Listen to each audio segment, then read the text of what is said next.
Hello, everybody, and welcome to the Minding Mind podcast with Evelyn LeVasseur. And you know, here in this community, we are all about minding our business, not in the nosy sense, but getting intuitive, trusting your gut, learning to listen to what makes your heart light up, follow your joy, your desires, and release yourself from everyone else's expectations because they were never yours to begin with. And today, I am super excited to announce my first guest, Latoya Mathews, who I adore, and you will adore too by the end of this episode. I'm going to give you a little introduction to who she is, and then you'll get to know who she really is from her own mouth in just a few minutes. So, Latoya Mathews is a grace-filled healing coach and speaker who has earned a reputation as a beacon of hope for leading women who have experienced abortion, from shame and self-condemnation to wholeness and freedom. After taking her own traumatic solo healing journey, Latoya is on a mission to unravel the shackles of guilt, pain, and regret that bind countless other women, those whose lives have been radically transformed by Latoya's anointed message of hope and restoration. Fondly refer to her as the Underground Railroad of Freedom for wounded women. Girl, let me just tell you, just speaking those words makes me feel lifted, right? Wow. It makes me feel impacted already. Just being able to know that you're to help women with shame and wounds and find emotional freedom, like that's the goal for everyone, right? That's the goal. And Yeah. I love to know you, and that's all I can say. So welcome. I love to know you. Thank you for having me. I'm so excited to be here. I am so excited to chat. So, we can get into all of this, but I would like, before we get into our conversation, why don't you go ahead and tell us in your words a little bit about you and what kind of led you to this work? Yeah. Well, my name is Latoya Mathews. Okay? The D. one and only Latoya Mathews. That's okay. Right. And I'm originally from Mississippi, but I live in Georgia. I have lived here for 17 years now. So I'm an official Georgia peach. So I'm official. Okay. And I am married to a handsome man named Rod. We've been together for 20 years, married 17. And we have a 16-year-old daughter as well as a son who's 21, and my bonus son. And so we're just moving forward in God. And how I got here is 20 years ago in 2003. This year was 20 years ago, which I can't even believe. It's just been, quite a ride. But 2003, I had just graduated high school, and I had moved to this new city and met my now husband. And so I was dating him, and I was doing things, but in my mind, I was still being naive about it, being an 18-year-old, being naive. It's not going to happen to me. It happened to me. Like, it happened to all my other friends that I knew, but not to me. I'm special. Right. I'm special. And then it happened. And I was feeling tired, but I thought it was because I was staying up late because my husband at the time was a police officer. And so I was staying up late with him. He was working like 7 p.m. to 7 a.m., those hours. And my cousin had also been making fun of me as well about how I was sleeping a lot, but I didn't think anything of it until my grandmother's friend saw me in a grocery store, and she was like, "Oh, you're glowing." And she was like, "There's some things here, and you're pregnant." And I looked at her and I laughed, and I was like, "Huh?" Like, no, I'm not. But in my mind, I'm like, oh my gosh. So I went to the health department, and I'm sitting there, and I take the test, and she comes back and she says, "You're pregnant." And I'm like, I zoned out. I don't even remember anything that she said after that. And it was just pretty much womp, womp, womp, womp. That's what I heard. But in my mind, I was like, this can't be happening. Like, I'm still in denial about this because I'm like, I just moved to this new city. My then coach had called me, and he had been talking to coaches and had gotten me a tennis scholarship. And I had also had people looking out for me in the town that I had moved in. And I also had a basketball scholarship. And in my mind, I'm like, these are the things that are going to get me out of Mississippi. Like, this is my ticket out. because I just felt like Mississippi wasn't my home anymore. And so in my mind, I'm just like this can't be happening. Like I don't have space. I don't have room for a kid right now. And no offense to anyone, but at the same time, I was like, I don't want to be that individual who's on welfare or getting support from, the system. And I felt like I already didn't have a great relationship with my mom. And so it was just like all of these things that I told myself, and I was like, I can't do it. And I chose to have an abortion. And even in that moment, I don't even know where that came from, because I had never even heard of abortion. Because my aunts and everybody I knew, when you got pregnant, you had the kid. And so I had never even heard of it. So I don't even know how that was even presented to me, but it sounded good to me. It sounded like the best decision that I could make for myself at that time. And so I made the appointment, and we pull up at the abortion clinic, and there's people outside protesting. And I'm walking in, I have my head held low because I'm like, I don't want anyone to see my face, like someone's going to know me. But I walk in, fill out the paperwork, and they call me to the back. And so I'm laying on the table, and I just want to give a trigger warning for anybody that may have experienced this before, because my experience is not with a pill, it's with the actual vacuum. And so I'm laying on the table, and I'm looking around the room, and I see these jars that are lining the wall. Wow. And I hear the whirl of the vacuum. And at that moment, I had my abortion. And my mind immediately went to my baby's in one of those jars now. And so I go to the recovery room, and I sit there for a minute, and it's like a dimly room just so I can recover. And I walk back outside, and my boyfriend's waiting for me in his truck.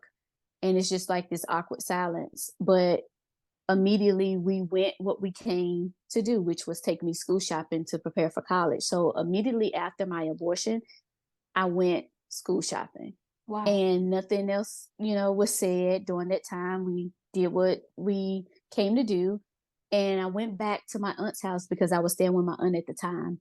And so I take my stuff out of his truck, and I go back to that back room, and immediately it was like the end of the busyness of the day had ended.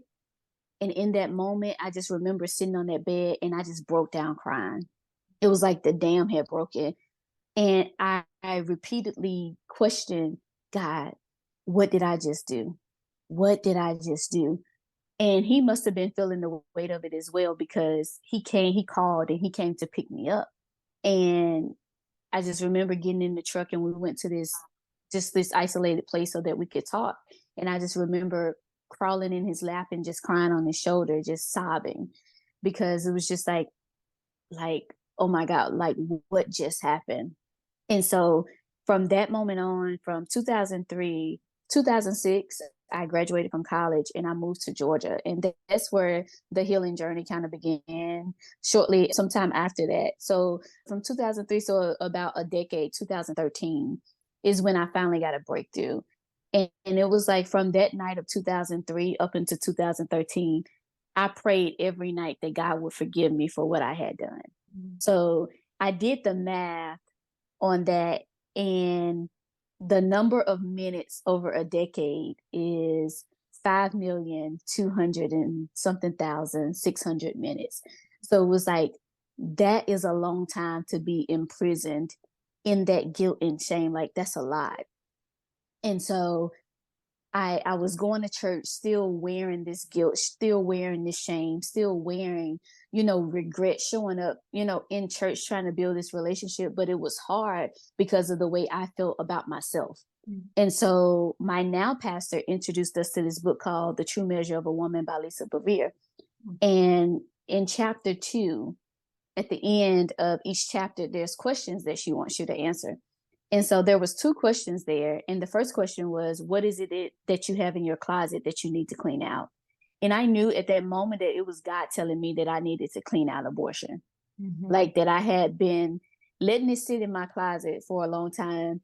And we as women know we have those clothes that sit in our closet for years, right? That we say we're going to get to, but we never get to it. And that's how abortion was for me. it was just sitting in my closet, waiting for me to clean it out, only when I had the courage to do so. And so, and that second question was, what is it that you have of value to offer to someone else? And immediately I broke down, because in that moment, I said, I have nothing of value to offer anyone else. And I said, God, how could you make me with no purpose? Like, how could you create me knowing that I had nothing to give to no one else? Because that's how I felt, and that's how I allowed the enemy, to keep me in this prison of shame. And so we meet back up to have the discussion about the book. And I'm like, I don't want to have to say this, because who else is talking about this? I've never heard anybody say anything about them having an abortion, or, anything. Now, this discussion, was it in a group setting or one-on-one? It was in a group set. Okay. It was in a group setting. So it was like, these other women are gonna, and I'm not ready for somebody to judge me or whatever, but it was just like God knew that this was the moment that I needed. But thankfully, it was just a handful of women. So it wasn't like a lot of women that I had to tell this in front of. And I told her about the abortion, and I told her how I had prayed every day that God would forgive me. And she said, sweetie, God forgave you the very first time that you prayed. And that was a gift that I didn't know that I needed, because what she didn't know was I had had this pain in my stomach as a reminder of what I had done. And it was this sharp pain that would come every now and then, as like, this is what you're going to have to live with because of the decision that you made. But when she said that, it was like the gift of forgiveness that I didn't know I needed. And from that moment on, I never had that pain in my stomach ever again. Wow. Because now it's like I realized that that pain was the unforgiveness that I was holding against myself, and keeping me in that place, almost as if you deserve this pain, so this is what you're going to have to live with. Yeah, you did this, now you suffer. You did this, now you suffer. But her words were the key to open that prison door for me to walk out of. And it was just like a weight lifted off, like this burden that was just lifted off of me. And it started my journey to really growing in intimacy with God, and just really walking this healing journey out, just knowing that I am forgiven, and asking God to give me eyes to see myself as He sees me, and just really recognizing that I am deserving, even though I've done this. God's mercy and grace says that I still deserve the good things that He has for me. And then so it was like, okay, we're here now, we're walking this thing out. And then there's this still small voice that that small quiet voice. And it was like, it's time to tell your story. And I'm like, say what now? Now, was this conversation with the pastor, was that the first time you'd ever spoken your story out loud? Yes. Wow. Yes. Okay. And now God's like, okay, now it's time to share. And now it's time to share. Like a couple of years after, it was like, now it's time to share. So I'm like, what they say now, find somebody else to do it. Like, I don't want the judgment. I don't want the ridicule. Like, I've said it in front of a couple of people. I'm good with that. But he was like, no, it's time for you to tell your story. So instead of me telling the story, I chose to do image consulting, because that was my way of, kind of stepping out, but not really telling the story. But nothing was happening. But in 2018, the voice started getting louder. And then in 2000, I went to Confidence Activated with Rachel Luna. And that's where I had the opportunity. I found the courage from somewhere, because I'm like, I'm not getting up. But Holy Spirit was like, get up and ask this question. So I got up and said, how do you incorporate something so taboo into business? And I began to tell my abortion story. And Tiffany Montgomery was just like, you just tell the story, point blank, period. Just tell the story. And I had heard my business coach tell me that before, but I was like, maybe there's another way to do this instead of having to tell the story. And after I asked that question, I immediately ran out the room, because I was like, what did I just do? And thankfully, there was another vendor there, because I was a vendor, and she met me and allowed me to cry on her shoulder. And after that, I was met with so many women that said, thank you for being brave to share. I too have had one. Wow. And there was even women that asked me to pray for them, And this one young lady was like, can you coach? Like, do you have anything? I'm like, no, I don't have anything. Like, this was never a part of the plan. And so that happened. And then 2019 at the Confidence Activators where I met Patrice Washington. And I joined her Command the Stage speaking because I was like, this is the opportunity for me to really know how to tell my story, to make an impact and do what God is telling me to do. So 2020, I joined Command the Stage to, to prepare myself to tell my story. But even in that, I was telling and talking to them, and she saw that I was hiding something, and she called me out because I wasn't trying to say the word abortion. I was trying to skip around it. I was trying to say the pleasant, safe, thing. Like I lost a child, What can I or say that'll get me the least amount of ridicule? exactly. Yeah. But she called me out and she said, own it. And those two words changed me and changed the way I started speaking up, and it helped me. And I started speaking on podcasts and other platforms, and these women out of nowhere just started contacting me saying, hey, can you help me? And that's how I got to this point of where I am now, just being able to tell my story and just seeing the freedom that comes with me opening my mouth and the purpose of it. And so it's kind of crazy, but it was just like my abortion birthed purpose in me. Yes. Yes. And so it was just like, even in that moment of me going from A to B in this journey that I've been on, it was just like the life had gotten sucked out of me, and spiritually I was feeling the same thing. But it was like God stepped in and was like, I'm gonna show you the value that you have. Like, this is what I've called you to do. Yeah. And so that's how I got to this point. I mean, first of all, thank you for being vulnerable and sharing that story. And I love that when I look at you and watch you speak now, you don't share that story with shame. You share it with empowerment, right? Yes. I feel like it's such a reminder that the things that we go through that we think are going to break us are really the things that help us create a roadmap to help someone else in the same situation. Right? Like, we know our stories are all different. I say this all the time. Our stories are different, but our pain is the same. Like, shame is a universal feeling. We all feel that. We all carry that. And regardless of how that shame came to be, it's heavy. Yeah. It's heavy. And I love like listening to you speak and seeing that you don't wear that anymore. No. What do you think or how has that changed for you? Like, being able to release the shame, what did that open for you? It opened a lot of doors because when I understood when God said, you're forgiven and I've thrown it into the sea of forgetfulness, and it was just like something clicked in me to say, well, if God isn't holding it over my head, then why am I? Why am I still holding on to it?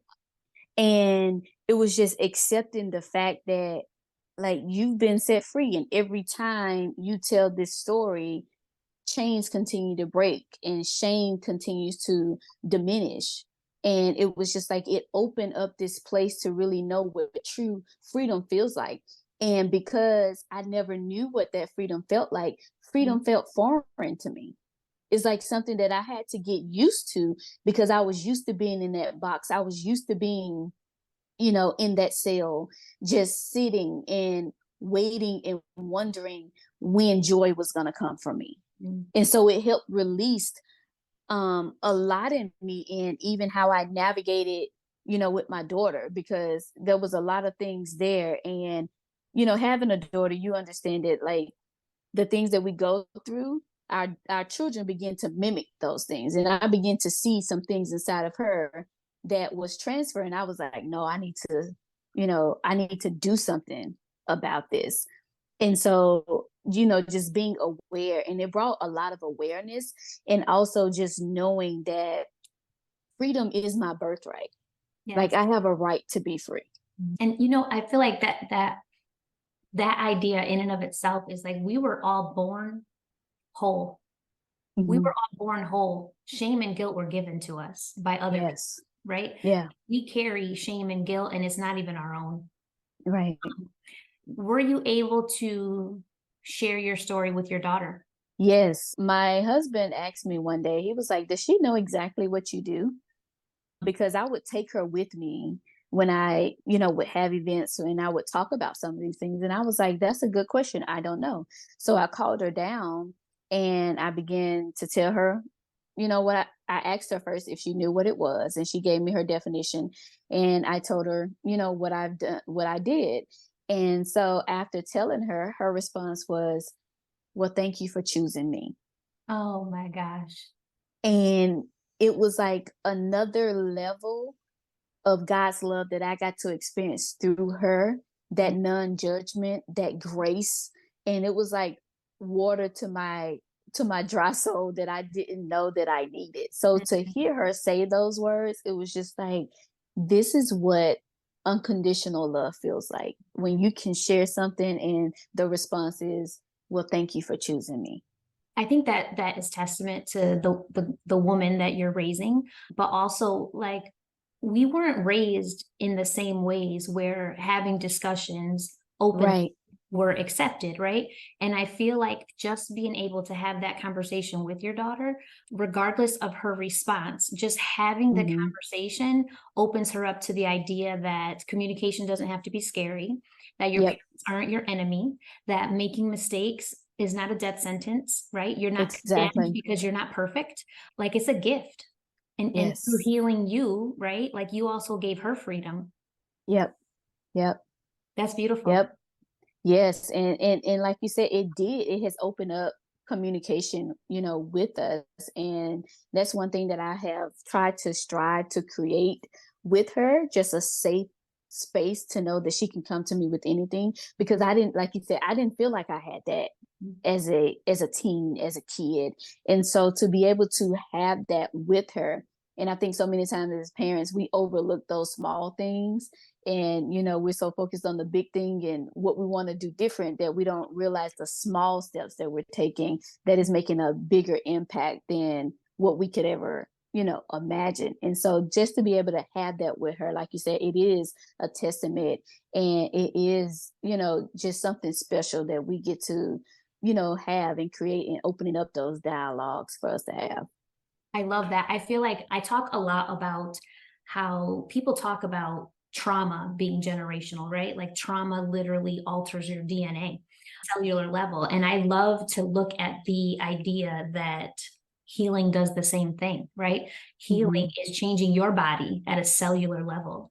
And when you share those experiences with your daughter, you're also changing her body, right? Yes. Physically. Yeah. Like, yes, her mind and her thoughts and her mindsets, but physically she is different. She's making new pathways in her brain. She's making new connections. She is being altered by watching Yeah. you live. So I love to just sit back sometimes and recognize that the work that I do on myself changes my daughters and will then impact how many Yes. generations of women are going to be born with a foundation that's rooted in self-acceptance, comfort, and love. And the trauma doesn't have to continue. Like they are Yeah. going to have a stronger foundation because I worked on me. Like you worked on Exactly. me, right? Like, so your work, I love that your work is helping women find this freedom within themselves, but also it transcends that. It Yeah. impacts their families. It impacts parts of their family that they don't even know yet, right? Like Yes. the work that you do creates this ripple that's just going to keep on going.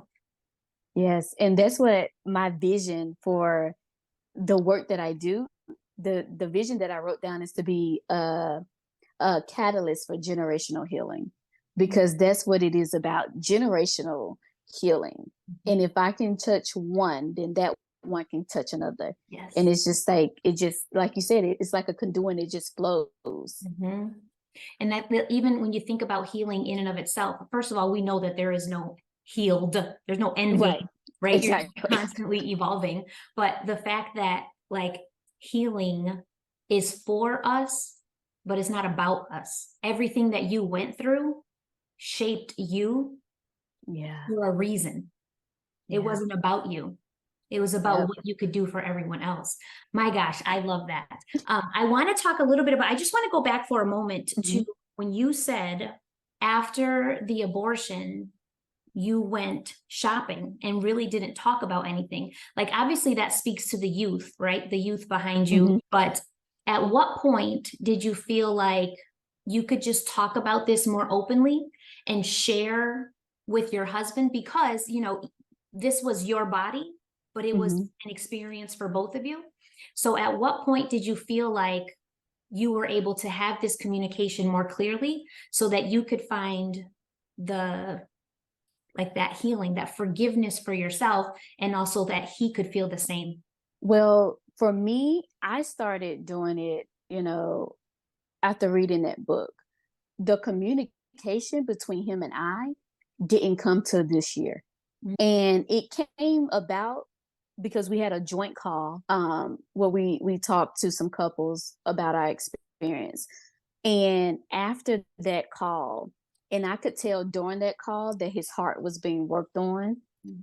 And after that call, he said, I have to say, no, it was during the call that he realized, he said, I had to ask for forgiveness in the part that I played, because his frame of thought was it was her decision. So it didn't really have anything to do with me. But and this is what I wrote down in my journal one day, was that my obedience opens up the doors for others. So in my obedience of seeking healing for myself, opened the door for my husband to also receive healing, and for him to come into the awareness that even though he may not have had the abortion, but he also took me. So he played a part Right. in that. And so for him to recognize that in this year, it has done something amazing and beautiful to our marriage, because it has brought him also into purpose as well. Because it was like, I had asked him to do a marriage retreat in 2022. And he was like, well, when the Lord tells me, then I'll do it. 2023, this year, we got off that call, and he comes in the room and he has tears in his eyes. And he said, if this is what the Lord wants me to do, then I'll do it, because I don't want another couple to go through what we've gone through. Mm-hmm. And so to see him vulnerable, in that way, it was, though it took some time, the timing was perfect. Mm-hmm. Because now he's in a place where it really impacts and hits him in a different way than it previously did. Mm-hmm. And he's constantly always, I'm sorry for what, for the part that I played. I'm sorry for also playing a part in your trauma. And so for him to acknowledge that is like, it's the perfect opportunity, even though I started way before he did.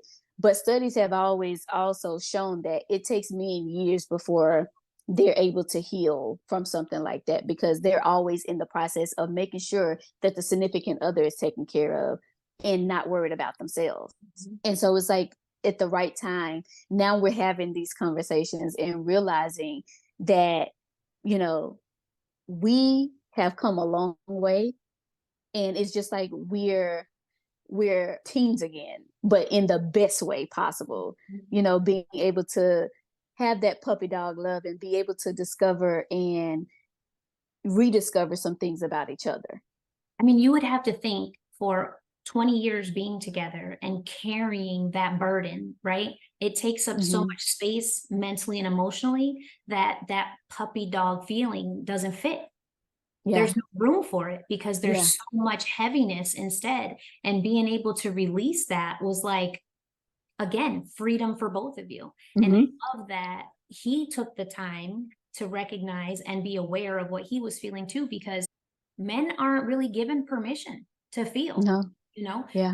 They're not really, is carried in Right. silence for everybody. Exactly. Right. So I love that now, it's like the work that you're doing impacting women, but also now he has his hand in helping men release some of what they're feeling. So like, gosh, we're talking about transcending relationships and marriage and households. Yeah. That's just freedom for everybody. And it was also, we didn't have the opportunity to discuss either, because my husband has always worked 2 jobs. But this year, he finally acknowledged that him working those jobs were also him not being at home to look at the pain that I was in. That was his out, so that he didn't have to deal, with that. And so hearing him also acknowledge that, hey, I couldn't be there looking at you because I didn't know how to help. I didn't know, what to do. So working was his thing. Distraction. It's a distraction. And so now it's like he's come to the understanding, we have to have the tough conversations. We have to face things head on. And, he's down to one, not being distracted by multiple things, but he's present. Yes. A beautiful thing. He's finally open to next level connection. Yeah. Yeah. And the beautiful part is that your connection is like rooted in forgiveness. Yeah. Like, what a beautiful place to restart. Yep. So beautiful. I love that. I love that for you.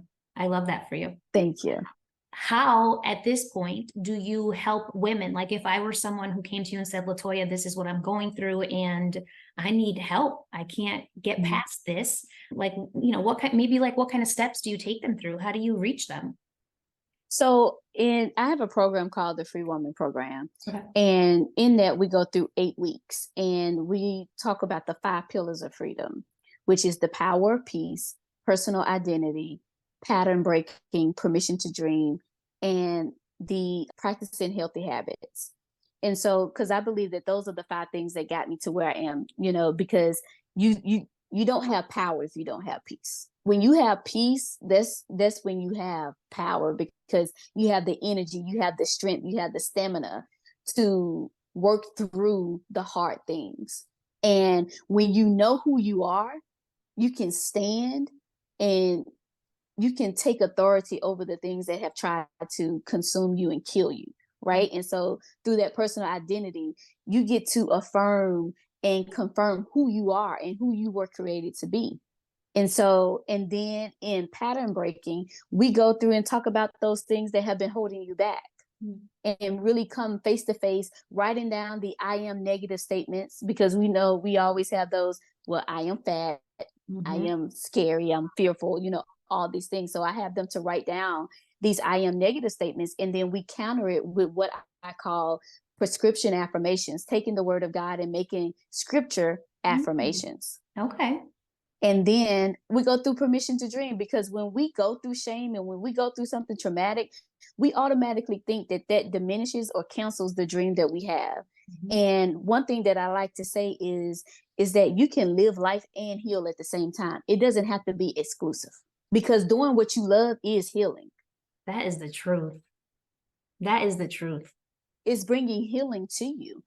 And then practicing those healthy habits, because the habits that you have today, they're either going to hinder or empower you. And there's a proverb that says, bad habits are like a comfortable bed, easy to get into, but hard to get out of. You've been in a comfortable bed and it's like, I don't feel like getting up today. You lay there and you hit snooze like 5 more times, right? But it's just really going through those habits that's going to get you to the life that you desire, and allowing yourself to really dream and know what's possible for you. Beautiful. Beautiful. And so we start there. And if you're married, I also have the husband to come on, because you're going to need support. You're going to need encouragement when those times come and you feel like giving up. But your accountability, your spouse is going to be that physical therapist. We don't like the physical therapist because they're going to stretch us. They're going to push us. They're going to make us do the hard work, because they see the healing, the end goal of what's to come. And our spouses can see, what's in the end for us. And so holding us accountable and knowing that, and having her to know that you support her on this journey, because there's something empowering in knowing that your spouse supports you in this healing journey. Do you ever find resistance from spouses? Not really, but I let them know, if you want this to work, then you're going to have to support her, or else I'm going to be finding out that you've gone to divorce court, because she's found out who she is and she's not putting up with your foolishness. Don't be blaming me, because I just helped her do what you were supposed to help her do. Exactly. I love that. I love the idea that, this person can take just responsibility of being like her pillow. Like, Yeah. I'm here. Yeah. I see you. I hear you. I'm with you. I need that soft place to Yeah. land. Yeah. Yes, that's beautiful. That's beautiful. And I love that they're willing participants. Beautiful. So tell me a little bit about the retreat you just had. So we just had a marriage retreat called the Married and Free Retreat. And so it was for couples who've experienced reproductive loss, but we also had some couples who had not. Okay. But it was just a time for us to come together and be able to connect with our spouses. We had an adult prom, we had a vow renewal service. It was just, being able to have fun and have those hard, uncomfortable conversations of things that just need to be put out so that there can be reconnection. Because we know that every day we're going to work and there's so often sometimes this disconnect. And so it was just us coming together and being around couples that wanted to be around other couples and knowing that we're not going through this alone. We're all going through something, And so it was just really a beautiful time, and just seeing couples laugh together and seeing the fire being reignited and the joy and the communication. And so it was just such a beautiful free time. Oh my gosh. I love that so much, because I feel like you're also breaking patterns in marriages where people get comfortable, just feeling stagnant, feeling like they're on autopilot, going through the motions, and accepting that that's just the way it is, because some people believe once you're together for a long time, that's just the way it has to be. That's just the way it is. Exactly. And then we celebrate like the fact that we stay together longer, even though we're longer and unhappy. Right. So I love that, like, you're making a whole pattern disrupt there and just showing them, like, I don't care how long you've been together. I don't care what you've been through. This is still in you. Yes. And we wanted to do the adult prom because 9 times out of 10, you didn't marry your high school sweetheart. So to go to prom together and make that memory, together is something, very special. So and it was like we had them to send in songs that they wanted to put on the playlist. And it was just a night of dancing, having fun. Sounds like a time was had. Yes, yes. Time was had. Amazing. Amazing. Is there anything else you'd like to add for our listeners? Yeah. Well, I have written a book called Unveiled Freedom, My Journey to Removing the Burden of Shame After Abortion. And it's not just for people who experienced abortion, but it's also for people who experience shame. And so in this is my memoir, is very personal and dear to my heart, because I share a lot of transparent, a lot of raw things that people didn't know about me. I share in this because the only way that we can break shame is by speaking, right? And, bringing it from the darkness and into the light. And so I've written this book and I'm excited it is out. And it's just so, so much. It's my first book and I just feel accomplished. And one thing that I wrote down in my journal after writing this book, I said, I have finished something. And that means more to me than any book sale. Just to be able to complete something, because when you're a woman who've experienced abortion, you abort a lot of things. There's a lot of things that go unfinished. And so for me, it was another way of me showing my abortion that you did not rule me. I am going to finish what I started. And so to be able to do that means more to me than any book that would ever be sold, because I knew that I was dependent on this, but I'm also walking in obedience of what I've been asked to do. So to finish it and be obedient, like that means a lot. And to have my husband and my daughter to be an encouragement. I was showing up to the coffee shop and my daughter would come with me. And then afterwards I would take her to school. So that was like the cherry on top of her going with me. And she's like, I like this, I'm being productive as well. And so just having her there with me, it's just been so special. And so Unveiled Freedom is not just words on pages, but a lifeline to freedom for women to be able to change the narrative and be the author of their own story. Abortion doesn't have to be the author. you are the author and you get to change the way the story turns out. I think also, I feel like I'm hearing you share another beautiful lesson about sharing your words and not being tied to how they're received, right? Because you can speak your story and release yourself of that shame. But if you're feeling completely overcome by how people are going to receive it, then you're not actually free. Yeah. I feel like that's a whole other level of minding yours. Like, this is your story. This is your freedom. This is personal. Yeah. Have your opinion if you need to, but it doesn't change anything for me. It doesn't It change. doesn't change anything. And I've come to this place where it's like, you can't tell me anything that I haven't already told myself. I had 10 plus years to talk negative to myself. So you can't tell me anything that I haven't already thought or said or written down. I've had time to practice that. Okay. So now I can take charge of that. And what you have to say doesn't move me. Beautiful. Unveiled Freedom. I cannot wait to buy this book and sit and read it and buy some for my sisters. And yes, I appreciate that. I'm excited for you to have it too. Yes. Yes. I cannot wait. I cannot wait. All right. So before we wrap up, I'm going to ask you to share where we can reach you. And then I'm going to have you answer one question before you go. Okay. Sounds good. So tell us where we can reach you. Where do you like to, spend most of your time, like online?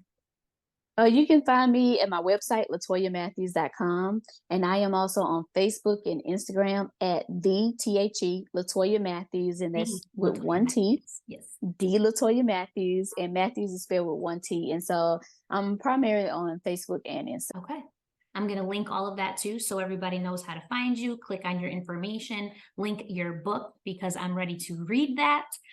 Yes. All right. To end the Minding Mine podcast with Latoya Mathews, my question to you is, how do you feel that the work that you've done has shaped the legacy you'll leave? I feel like the work that I've done will shape the legacy. Just being this courageous woman who was willing to share parts that other people weren't. So just being able to experience the liberation that I get to show the world, with just being liberated. Just giving permission for other women to experience the same. There it is. There it is. In watching you reveal your most vulnerable moments, it gives other women like a sigh of relief.